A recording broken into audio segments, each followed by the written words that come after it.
Tengok cerita tu mesti dia ketuk. Ketuk kuat-kuat lah. Tetek busuk lah. Kadang-kadang mesti jiran ni tahu dia, nanti dia marah.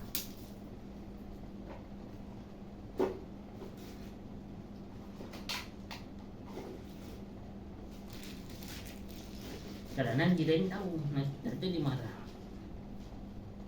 Dia tak kata tetek busuk lah apa ya.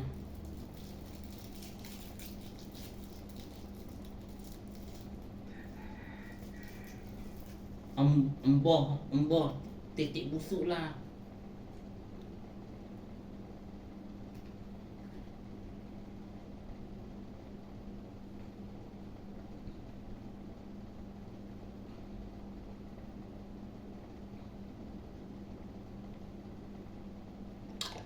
Tanda tu orang nak balik tadi.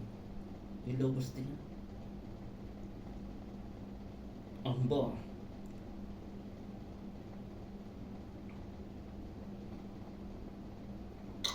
Orang Kelantan.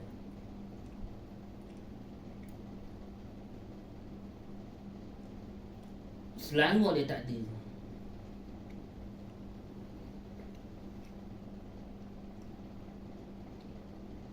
Yang paling menarik Singapura paling banyak.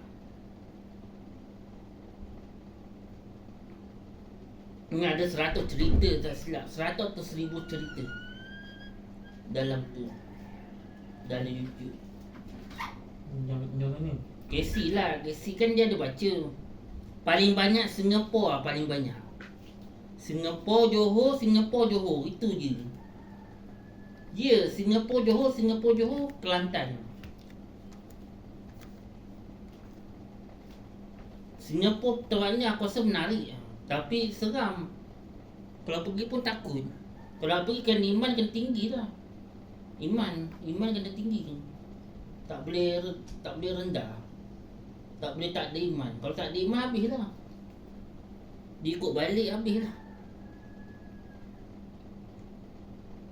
Malu halus ni bahaya. Aku pun kadang-kadang pun takut juga. Kalau nak pergi Kelantan pun aku takut juga nanti. Nanti dia kacau. Memang dulu kita pernah pergi. Nanti kalau pergi lagi kena kacau lah. Kena kacau dengan hantu.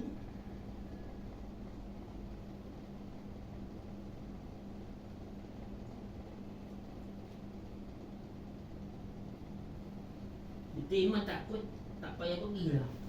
Iman dia tak kuat. Iman tak kuat, tak payah pergi. Nanti kalau pergi kan balik-balik kena rasuk.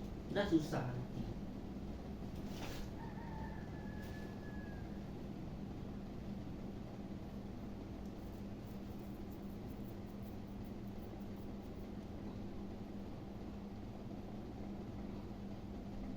Dia kadang-kadang kena rasuk.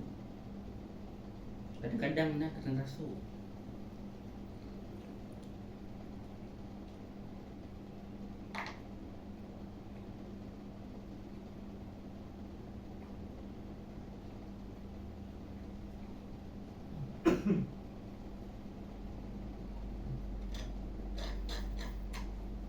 Dia dah balik, budak sekolah dah balik dia. Dah tak ada.